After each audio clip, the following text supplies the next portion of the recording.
Students, good morning all of you. कैसे हैं सभी? देखिए, आज जो हमारे पास में टॉपिक चल रहा है करंट इलेक्ट्रिसिटी का, जो हमने यूनिट स्टार्ट करवा दी है। उसके अंदर हमने पहला टॉपिक जो किया था इलेक्ट्रिक करंट के बारे में पढ़ा था। देखो, इलेक्ट्रिक करंट क्या होता है वो हमने बता दिया था, उसके न्यूमेरिकल्स कर ली थी। अभी जो है हमारे पास में नेक्स्ट टॉपिक आता है electric current in conductors. Conductors के अंदर इलेक्ट्रिक करंट कैसे फ्लो करता है। देखिए, सबसे पहले हम बात कर रहे हैं कि आपके पास में कंडक्टर्स क्या होते हैं। यानी हमारे पास में क्या है, एक मेटलिक रोड है, ठीक है, जिसके अंदर क्या है, a large number of electrons and protons, यानी कि दोनों क्या है, प्रेजेंट है। हम क्या बताते हैं कंडक्टर्स के अंदर a large number of free electrons होते हैं, यानी कि यहाँ पे इस एटम के अंदर, इस मेटल के अंदर जो इलेक्ट्रॉन्स होते हैं वो कैसे होते हैं, लूजली बाउंड इलेक्ट्रॉन्स होते हैं। लेकिन इन इलेक्ट्रॉन्स के पास इतनी एनर्जी नहीं होती कि क्या कर जाए, एक एंड से दूसरे एंड की तरफ ट्रांसफर करना शुरू कर दें। यानी इनको मूवमेंट करने के लिए बाहर से क्या चाहिए, एनर्जी चाहिए। देखो, सबसे पहले हम बात कर रहे हैं कि जब तक हमने इस कंडक्टर के अक्रॉस कोई बैटरी अप्लाई नहीं कर रखी है, इस कंडक्टर के इनसाइड यानी करंट क्या है, जीरो है। ठीक है, करंट होता है इनिशियली, कैसे होता है वो देखिए। यहाँ पे हम क्या बताते हैं, कोई भी मेटलिक बॉडी है, इस मेटलिक बॉडी के अंदर a large number of electrons and protons यानी कि प्रेजेंट होते हैं। जहाँ पे क्या बता रहे हैं कि ये जो चार्ज पार्टिकल्स यानी जो फ्री आयंस होते हैं, इसके अंदर जो आपके पास इलेक्ट्रॉन्स प्रोटॉन्स होते हैं वो रैंडमली क्या करते हैं, मूव करते रहते हैं इन ऑल डायरेक्शन। कोई इधर जा रहा है, कोई इस साइड जा रहा है। किस कारण से मूव कर रहे हैं ये, ड्यू टू दैट, क्योंकि ये क्या कर रहे हैं, एट रूम टेम्परेचर के ऊपर क्या करते हैं, ये एनर्जी एब्जॉर्ब कर लेते हैं। और उस एनर्जी एब्जॉर्ब करने के कारण इनके पास में क्या हो जाती है, इनकी काइनेटिक एनर्जी बढ़ जाती है। रूम टेम्परेचर के ऊपर क्या बता रहे हैं कि हम क्या बता रहे हैं, कोई भी मेटेलिक बॉडी जब रूम टेम्परेचर के ऊपर रखी हुई है, तो उस रूम टेम्परेचर के ऊपर इस मेटेलिक बॉडी के अंदर जो भी फ्री इलेक्ट्रॉन्स प्रेजेंट थे, वो फ्री इलेक्ट्रॉन्स क्या करेंगे, उस थर्मल एनर्जी को एब्जॉर्ब करेंगे। थर्मल एनर्जी को एब्जॉर्ब करने के बाद में इन लूजली बाउंड इलेक्ट्रॉन्स की एनर्जी यानी काइनेटिक एनर्जी क्या हो जाती है, बढ़ जाती है। ठीक है, काइनेटिक एनर्जी जैसे बढ़ेगी तो क्या करना शुरू कर देते हैं, इन इलेक्ट्रॉन्स मूवमेंट करना शुरू कर देते हैं। लेकिन ये कैसे मूवमेंट करेंगे, रैंडमली मूवमेंट करेंगे। रैंडमली मीन्स मतलब कि कुछ इलेक्ट्रॉन्स क्या कर रहे हैं, ऊपर की तरफ जा रहे हैं। जितने इलेक्ट्रॉन्स ऊपर जा रहे हैं उतने इलेक्ट्रॉन्स नीचे की तरफ, जितने इलेक्ट्रॉन्स लेफ्ट साइड जा रहे हैं उतने इलेक्ट्रॉन्स राइट साइड मूवमेंट कर रहे हैं। यानी कि इस तरह से मान लो ये इधर जा रहा है, ये इस साइड जा रहा है, ये ऐसे जा रहा है। यानी क्या कर रहे हैं, ये एक दूसरे के मोशन को अपोज कर देते हैं, कैंसिल आउट कर देते हैं। तो यानी हम क्या बताते हैं कि एट रूम टेम्परेचर के ऊपर ये इलेक्ट्रॉन्स जो हैं क्या करना शुरू कर देते हैं। सबसे पहले रूम टेम्परेचर के ऊपर क्या करेंगे, ये जो है एनर्जी को एब्जॉर्ब करेंगे। ठीक है, थर्मल मोशन के कारण यानी थर्मल एनर्जी के कारण क्या होगा, थर्मल टेम्परेचर के कारण क्या करेंगे, रूम टेम्परेचर के ऊपर क्या करेंगे, एनर्जी एब्जॉर्ब करेंगे। एनर्जी एब्जॉर्ब करते ही क्या हो जाएगी, इनकी काइनेटिक एनर्जी बढ़ जाएगी, इनकी स्पीड बढ़ जाएगी। स्पीड बढ़ेगी क्योंकि हमने क्या पढ़ा है, V is directly proportional to temperature. भाई जितना ज्यादा टेम्परेचर होगा क्या होगा, मॉलिक्यूल्स की स्पीड उतनी बढ़ेगी। तो यहाँ पे हम बात कर रहे हैं कि रूम टेम्परेचर के ऊपर क्या करेंगे, किसी भी मेटेलिक बॉडी के अंदर जो लूजली बाउंड इलेक्ट्रॉन्स होते हैं, यानी ये जो फ्री इलेक्ट्रॉन्स होते हैं, ये फ्री इलेक्ट्रॉन्स क्या करेंगे, उस एनर्जी को एब्जॉर्ब करेंगे। एनर्जी को एब्जॉर्ब करते ही इनकी काइनेटिक एनर्जी क्या हो जाएगी, बढ़ जाएगी। काइनेटिक एनर्जी अगर इन इलेक्ट्रॉन्स की बढ़ रही है तो उसके कारण क्या हो जाएगा, इनका मोशन भी बढ़ जाएगा। ठीक है, यानी मोशन बढ़ेगा तो ये क्या करेंगे, रैंडमली मूवमेंट करना शुरू कर देते हैं। यानी कुछ इलेक्ट्रॉन्स इस साइड जा रहे हैं, कुछ इधर जा रहे हैं, कुछ ऊपर जा रहे हैं, कुछ नीचे जा रहे हैं, जिसके कारण ये क्या कर देते हैं, एक दूसरे की डायरेक्शन को कैंसिल आउट कर देते हैं। तो हम यहाँ पे क्या बताते हैं, यानी इनिशियली जो है क्या हो जाएगा, यानी कि कोई इलेक्ट्रॉन यानी जितना चार्ज इधर फ्लो कर रहा है उतना ही चार्ज इस साइड फ्लो कर रहा है, यानी नेट चार्ज जो हम क्या बता देंगे, जीरो हो गया। और जब चार्ज जीरो हो गया तो करंट भी क्या हो जाएगा, जीरो हो जाएगा। तो सबसे पहले हम बात कर रहे हैं कि जब भी हम किसी भी कंडक्टर के अक्रॉस बाहर से कोई बैटरी अप्लाई नहीं कर रखी है तो उस केस में हम क्या बताते हैं कि यहाँ पे जो है करंट क्या होगा, जीरो। दूसरा आप ये भी बता सकते हैं कि जैसे हम किसी भी कंडक्टर के अक्रॉस अगर हमने कोई बैटरी अप्लाई नहीं कर रखी है, यानी विदाउट बैटरी की बात कर रहे हैं, हमने कंडक्टर के अक्रॉस कोई बैटरी नहीं लगाई है। तो अगर कोई बैटरी नहीं लगा रखी तो यहाँ पे हम इसके इनसाइड बताते हैं इलेक्ट्रिक फील्ड क्या होता है, जीरो। जब इलेक्ट्रिक फील्ड नहीं होगा तो क्या होगा, यहाँ पे करंट जीरो है।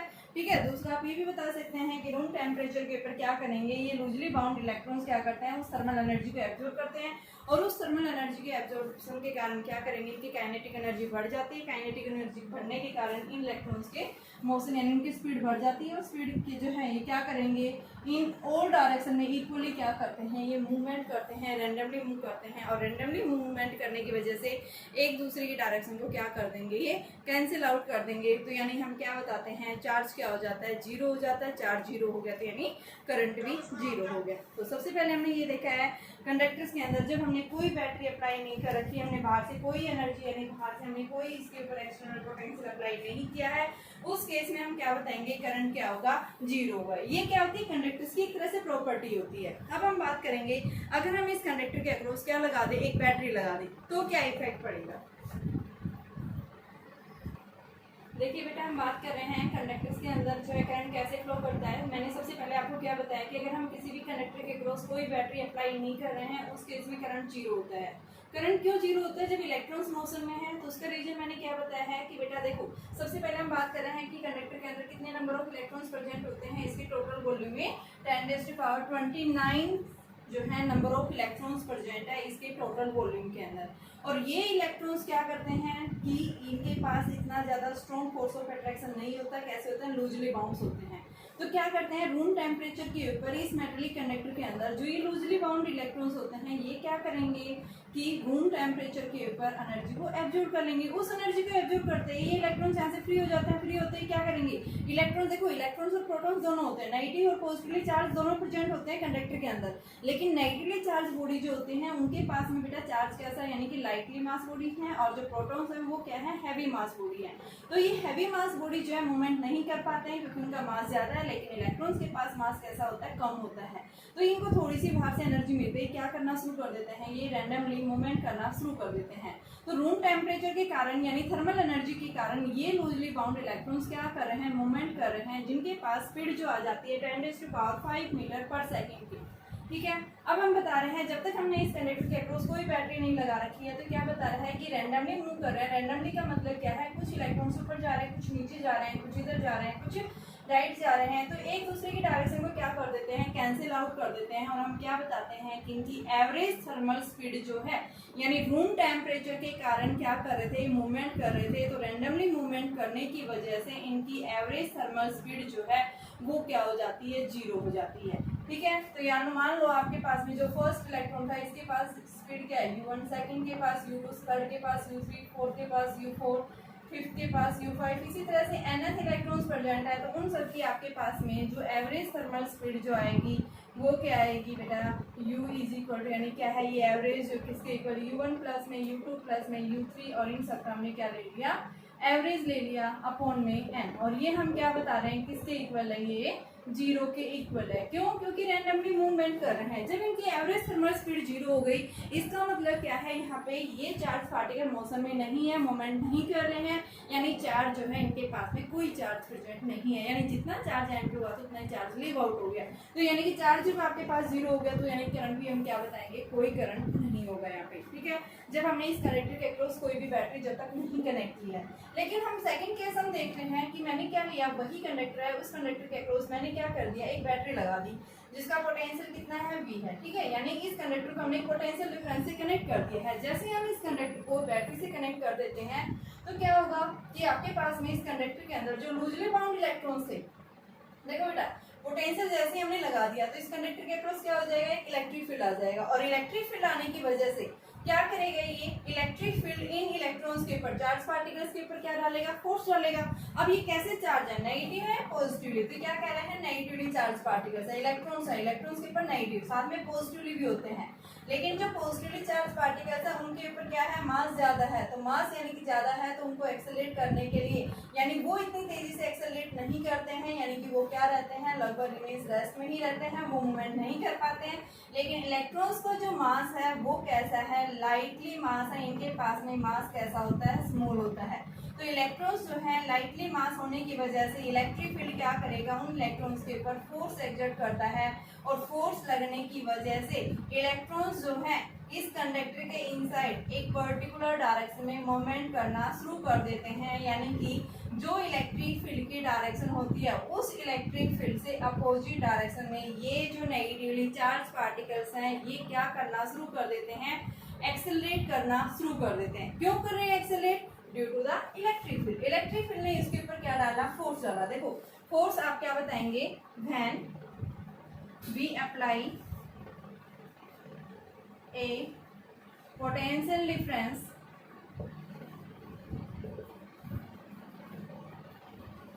across a battery, across a conductor, conductor, then electric field will be set up across the conductor and it will exert a force on the charge particle. Charge particle कौन होते हैं इसमें? Negatively भी है और साथ में पॉजिटिवली। लेकिन नेगेटिवली चार्ज पार्टिकल्स के पास मास कैसा होता है? स्मॉलर होता है। और जो प्रोटॉन्स होते हैं पॉजिटिवली यानी उनका मास ज्यादा होता है। तो मास हैवी होने की वजह से वो एक्सेलरेट नहीं कर पाते हैं। लाइटली मास बॉडी क्या करते हैं? इसके अंदर एक्सेलरेट करते हैं। तो जो फोर्स डालेगा इलेक्ट्रिक फील्ड किसके इक्वल आएगा बेटा? E इंटू में E के इक्वल आएगा। अब F इज इक्वल टू क्या होता है? मास के इक्वल है। तो मास इंटू ए ई। तो ये किस उससे एक्सेलरेट करते हैं इलेक्ट्रॉन्स? ई बाई एम, यानी इतना इलेक्ट्रिक फील्ड इनके ऊपर एक्सेलरेट करेगा और इस एक्सेलरेशन से ये इलेक्ट्रॉन्स क्या करना शुरू कर देते हैं? इलेक्ट्रिक फील्ड की डायरेक्शन से अपोजिट डायरेक्शन में एक्सेलरेट करना शुरू कर देते हैं। एक पर्टिकुलर डायरेक्शन में क्या करना शुरू कर देंगे? ये इलेक्ट्रॉन्स मूवमेंट करना शुरू कर देंगे। अब देखिए इलेक्ट्रिक फील्ड जब इनके ऊपर क्या कर रहा है? फोर्स डाल रहा है। उस फोर्स लगने के कारण इन इलेक्ट्रॉन्स की स्पीड क्या हो गई? बढ़ गई। अब क्या कह रहा है? स्पीड बढ़ी है तो काइनेटिक एनर्जी देखो पहले से ही रैंडमली मूव कर रहे थे, लेकिन इलेक्ट्रिक फील्ड इनके ऊपर और फोर्स डाल दिया। फोर्स डालने की वजह से इनकी काइनेटिक एनर्जी क्या हो गई? और ज्यादा बढ़ गई, यानी इन्होंने काइनेटिक एनर्जी को गेन कर लिया। अब ये क्या कह रहा है? जैसे ये एक इलेक्ट्रॉन किधर जा रहा है? नेगेटिव से पॉजिटिव प्लेट की तरफ क्या कर रहा है? एक्सेलरेट कर रहा है। तो इस इलेक्ट्रॉन ने जितनी काइनेटिक एनर्जी को गेन किया था वो क्या करेगा? इलेक्ट्रॉन की आगे नेक्स्ट जैसे ही आगे की तरफ एक्सेलरेट करता है तो पॉजिटिवली चार्ज पार्टिकल के साथ में क्या करना शुरू कर देगा? ये कोलिजन हो जाएगा। ठीक है, क्या करेगा कि जितनी इसने काइनेटिक एनर्जी गेन की थी उस काइनेटिक एनर्जी को कोलिजन के दौरान क्या कर देगा? उसको लॉस कर देगा। और क्या आ जाएगा कि जैसे कोलिजन होता है तो फिर से वो अगला पार्टिकल मूवमेंट में आ जाएगा। वो पार्टिकल जैसे मूवमेंट करेगा तो फिर से इलेक्ट्रिक फील्ड उसके ऊपर फोर्स डालेगा। फोर्स डालने की वजह से वो इलेक्ट्रॉन्स फिर से एक्सेलरेट करेगा, उसकी काइनेटिक एनर्जी फिर से बढ़ जाएगी। काइनेटिक एनर्जी जितनी बढ़ी है कोलिजन के कारण फिर से क्या करेगा? वो उस गेन काइनेटिक एनर्जी को लॉस कर देगा। और लॉस कैसे करेगा कि वो अगले पार्टिकल यानी कि जो पॉजिटिवली चार्ज पार्टिकल्स है उसके साथ में क्या करेगा बेटा? कोलाइड करेगा। कोलाइड करते ही उसकी एनर्जी क्या हो जाती है? चेंज हो जाती है। तो क्या कह रहा है? इस तरह से काइनेटिक एनर्जी को गेन करेगा, लॉस करेगा, गेन करेगा, लॉस करेगा। जैसे ही चार्ज पार्टिकल नेगेटिव से पॉजिटिव प्लेट की तरफ पहुंच जाता है तो यहाँ पे ये इलेक्ट्रॉन्स क्या कर लेते हैं? एक लिटिल जो है एक कांस्टेंट वेलोसिटी क्या कर लेते हैं? ये एक्वायर कर लेते हैं। और जो ये कांस्टेंट वेलोसिटी इनके पास में आती है उस कांस्टेंट वेलोसिटी को हम क्या बोलते हैं? क्या है ये? Drift velocity. ड्रिफ्ट वेलोसिटी का मतलब क्या है कि भाई इलेक्ट्रिक फील्ड ने इन चार्ज पार्टिकल के ऊपर फोर्स डाला है। फोर्स डालने की वजह से इलेक्ट्रॉन्स ने क्या किया? नेगेटिव प्लेट से पॉजिटिव प्लेट की तरफ एक्सेलरेट करना शुरू कर दिया। और जैसे ही वो एक्सेलरेट करते हैं उनकी स्पीड क्या हो जाती है? बढ़ जाती है। स्पीड बढ़ेगी यानी काइनेटिक एनर्जी इंक्रीज होगी। तो उस गेन काइनेटिक एनर्जी को क्या करेंगे? ये जैसे पार्टिकल आगे की तरफ जा रहे हैं तो आगे जो पार्टिकल्स हैं यानी पॉजिटिवली चार्ज पार्टिकल्स इस कंडक्टर के अंदर प्रेजेंट थे। हमने क्या बताया था? पॉजिटिवली चार्ज पार्टिकल्स का मास कैसा होता है? हैवी होता है। तो वो इतनी तेजी से एक्सेलरेट नहीं कर पाते हैं। तो ये काइनेटिक एनर्जी जो है इलेक्ट्रॉन्स को इतनी ज्यादा बढ़ जाती है कि क्या करते हैं? ये इन पॉजिटिवली चार्ज पार्टिकल्स के साथ में इनका क्या होता है? सफर्ड कोलिजन टेक्स प्लेस होता है। और उस कोलिजन के कारण क्या करेंगे? इन्होंने जितनी एनर्जी गेन की थी उस एनर्जी को क्या कर देते हैं? ये लॉस कर देते हैं। और ये क्या करेंगे? इनका फ्रीक्वेंट कोलिजन होता है। उस कोलिजन के बाद में फिर से क्या करेगा? इलेक्ट्रिक फील्ड फिर पार्टिकल के ऊपर फोर्स डालेगा। फोर्स डालने के कारण फिर से काइनेटिक एनर्जी बढ़ जाएगी। फिर वो काइनेटिक एनर्जी अगले कोलिजन के अंदर क्या करेगा? लॉस करेगा। तो इस तरह से ये प्रोसेस चलता रहता है। ये नेगेटिव से पॉजिटिव प्लेट तक जब तक ये इलेक्ट्रॉन्स क्या ना हो जाए, यहाँ तक ना पहुंच जाए। जैसे ही यहाँ तक पहुंचते हैं तो क्या कह रहे हैं? ये क्या कर लेते हैं? ये आपके पास में जो इलेक्ट्रॉन्स थे ये एक कांस्टेंट वेलोसिटी एक्वायर कर लेते हैं। कांस्टेंट वेलोसिटी एक लिटिल कांस्टेंट वेलोसिटी आती है और इस कांस्टेंट वेलोसिटी को ही हम क्या बोलते हैं? क्या है? ये इनकी ड्रिफ्ट वेलोसिटी है।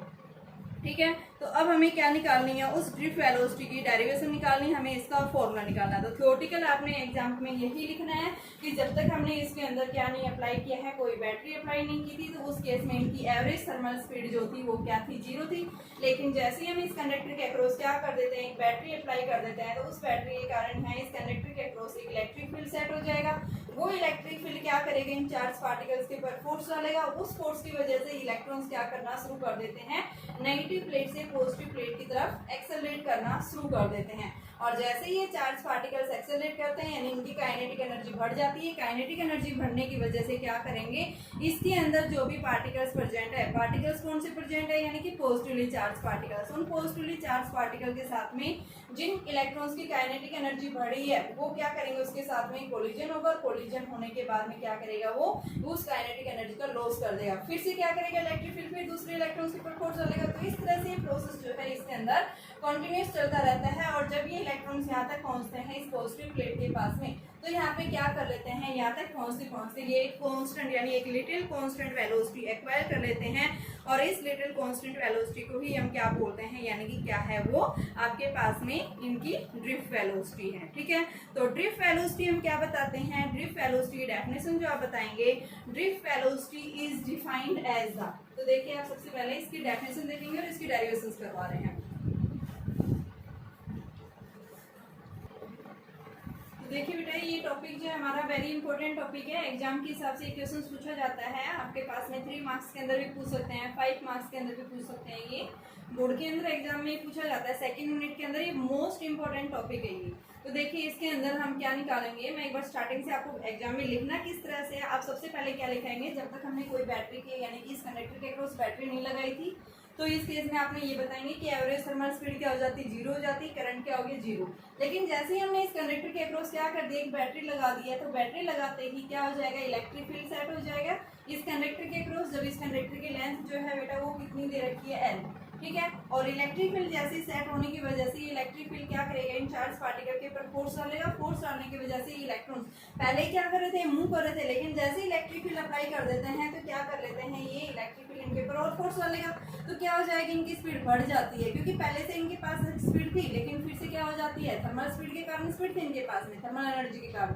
लेकिन जैसे हम इलेक्ट्रिक फील्ड अप्लाई करते हैं तो इलेक्ट्रिक फील्ड क्या करेगा, इनके ऊपर फोर्स डालेगा। उस फोर्स की वजह से क्या कर लेते हैं, ये एक्सेलरेट करना शुरू कर देते हैं और इनकी काइनेटिक एनर्जी क्या हो जाती है, बढ़ जाती है। तो उस काइनेटिक एनर्जी को, बढ़ी हुई काइनेटिक एनर्जी को क्या करेंगे कि इसके अंदर इस प्रोटॉन, इस जो कंडक्टर के अंदर जो पॉजिटिवली चार्ज पार्टिकल्स प्रेजेंट थे उनके साथ में क्या करेंगे, कोलिजन करेंगे। और जो गेनिंग काइनेटिक एनर्जी जो थी वो क्या करेंगे, उस कोलिजन के दौरान वो लॉस कर देंगे। फिर से क्या करेगा, इलेक्ट्रिक फील्ड दूसरे पार्टिकल पे क्या डालेगा, फोर्स डालेगा, एक्सेलरेट करेगा। तो इस तरह से प्रोसेस जो है कंटिन्यूस चलता रहता है और ये जब तक चलता रहता है जब तक कि इलेक्ट्रॉन्स का ना पहुंच जाए इस पॉजिटिव प्लेट की तरफ ना पहुंच जाए। जैसे ही पॉजिटिव प्लेट तक पहुंचते हैं तो ये क्या करते हैं, एक लिटिल कांस्टेंट वेलोसिटी एक्वायर कर लेते हैं और उस लिटिल कांस्टेंट वेलोसिटी को हम क्या बोलते हैं, ड्रिफ्ट वेलोसिटी।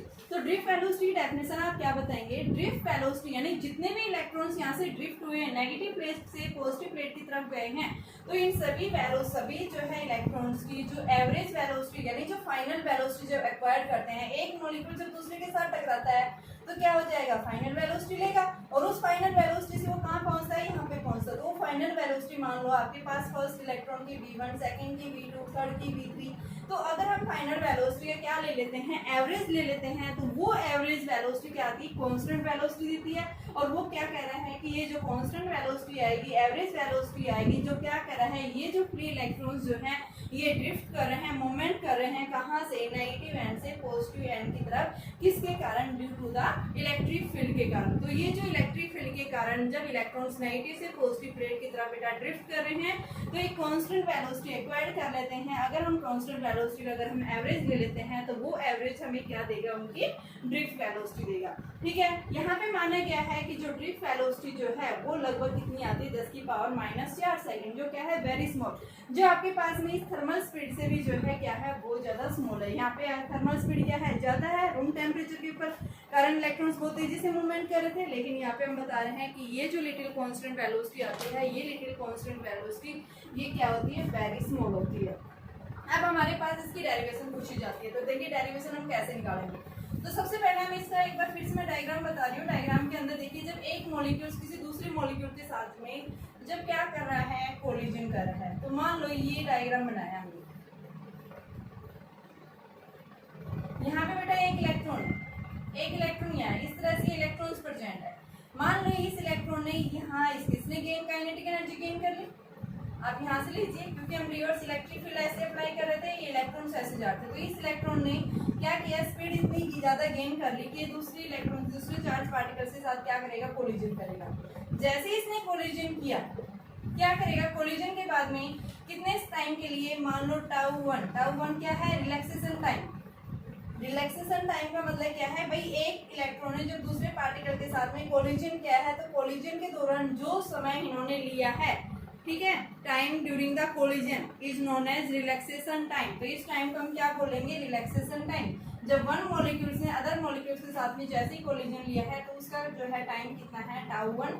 इस टाउ वन को हम क्या बोलते हैं, क्या है ये, फर्स्ट इलेक्ट्रॉन का रिलैक्सेशन टाइम है, ठीक है। अब जैसे ही क्या हो गया, यहाँ से कोलाइड किया, कोलाइड करने के बाद जैसे ये जाएगा तो कैसा पाथ फॉलो करता है बेटा, ये स्ट्रेट पाथ। और जरूरी नहीं है बार ये इधर जा सकता है, यहाँ से फिर दूसरे मॉलिक्यूल से टकराएगा, टकराने के बाद ये ऐसे जाएगा, फिर तीसरे के साथ जाएगा।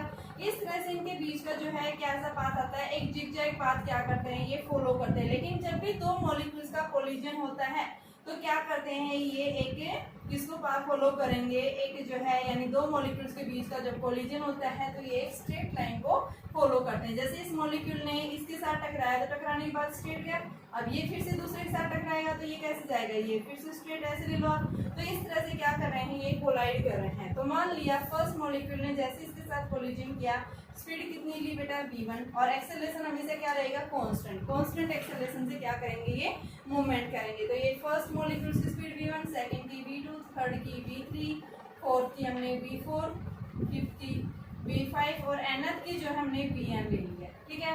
टाइम जो है फर्स्ट ने कोलिजन टाइम टाउ 1, सेकंड ने टाउ 2, थर्ड ने टाउ 3, इस तरह से nth ने जो है टाउ n लिया है, ठीक है। तो हमने मान लिया कि जब एक इलेक्ट्रॉन क्या कर रहा है, दूसरे मॉलिक्यूल के साथ में कोलिजन हुआ है, तो जब ये इस पॉजिटिव प्लेट की तरफ पहुंच रहा है तो उस केस में इसकी जो फाइनल वेलोसिटी एक्वायर्ड की गई है, यानी वेलोसिटी एक्वायर्ड की गई है electrons having thermal velocity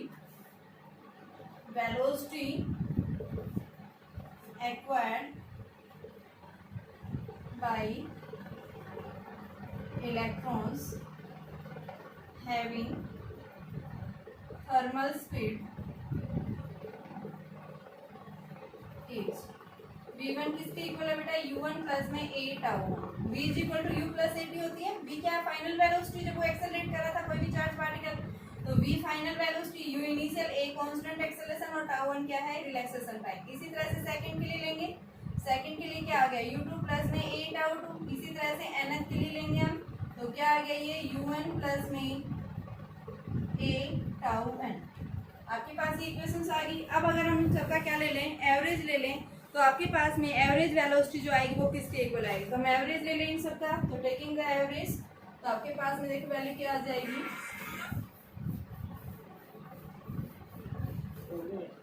average of all velocity v1 plus v2 plus dash dash vn upon n is equal to u1 plus u2 plus में डैश डैश un अपॉन में n plus में a tau 1 plus tau 2 plus dash dash tau n upon में n, ठीक है। तो यहाँ पे हमारे पास में v1 plus v2 plus v3 plus vn, ये क्या है, इन सब की ड्रिफ्ट वेलोसिटीज को हम vd से डिनोट करेंगे। ये आपके पास में 0 प्लस में a टाउ है ये, ठीक है। तो यहाँ पे हम लिखेंगे vd किसके इक्वल है, drift velocity of electrons v1 plus v2 plus dash vn upon n and u1 plus u2, ये इनकी एवरेज थर्मल स्पीड है, अपॉन में n जो किसके इक्वल थी 0, और a बेटा किसके इक्वल है, e बाई m पुट करेंगे। तो हमारे पास में टाउ क्या है, यहाँ पे relaxation time, mean relaxation time,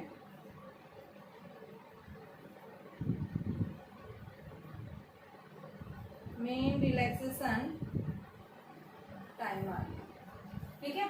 tau को मीन रिलैक्सेशन टाइम बोल रहे हैं। तो हमारे पास में यहाँ पे ड्रिफ्ट वेलोसिटी का जो फॉर्मूला आया वो क्या बन गया, vd is equal to a tau.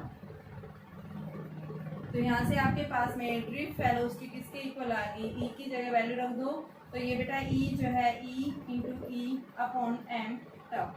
और ये नेगेटिव होती है क्योंकि अपोजिट डायरेक्शन में इलेक्ट्रिक फील्ड से अपोजिट डायरेक्शन में क्या कर रही है, मूवमेंट कर रही है, ड्रिफ्ट कर रहे हैं इलेक्ट्रॉन्स, तो इस वजह से हम क्या लेंगे, साइन यहाँ पे नेगेटिव लेंगे। ठीक है, तो हमारे पास में देखो रिलैक्सेशन टाइम क्या होता है। रिलैक्सेशन टाइम का मतलब क्या है कि जब आपके पास में एक मॉलिक्यूल ने दूसरे मॉलिक्यूल के साथ में जब कोलिजन लिया है, तो कोलिजन जो टाइम लिया है, इसने इसके साथ कोलिजन होने में जो टाइम लिया है, वो टाइम हमारे पास में क्या कहलाता है, उसका जो है रिलैक्सेशन टाइम यानी कि। ठीक है, तो ये हम क्या बताएंगे, हमने रिलैक्सेशन टाइम यानी इन सबका क्या ले लिया है, मीन वैल्यू ले लिया, वो मीन वैल्यू हमें क्या दे रही है, इन सबका रिलैक्सेशन टाइम दे रही है।